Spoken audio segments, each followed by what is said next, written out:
Welcome back to Primetime Sports Friday. Reggae Boyz head coach Steve McLaren says he was pleased with the team's performance despite a 1-0 loss to the United States in their first leg CONCACAF Nations League quarter-final at the National Stadium on Thursday night. It took 5 minutes for the USA to take the lead as Ricardo Pepi netted the only goal of the contest. Jamaica could have drawn level from the penalty spot. However, Damari Gray was unable to convert. The game we felt was too open, and especially credit to the team. I'm proud of the team. 5 minutes, 1 goal down, and the game being open as it was. Proud of the team, the way they fought.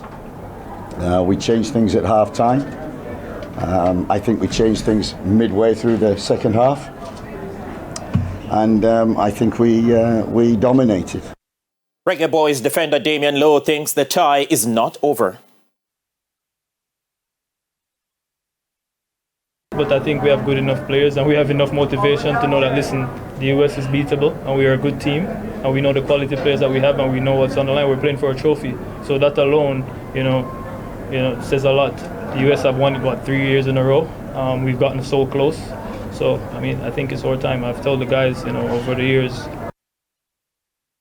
Teams will now turn their attention to the return leg match at Energizer Park in St. Louis, Missouri on Monday. The home and away series in this November window will determine the teams advancing to the 2025 CONCACAF Nations League finals. The quarterfinal winners will also qualify for next summer's CONCACAF Gold Cup. And some news came in a short while ago. The flight taking the Reggae Boyz to Missouri for Monday's game developed technical issues and made a safe return to the island. The team will depart instead on Saturday.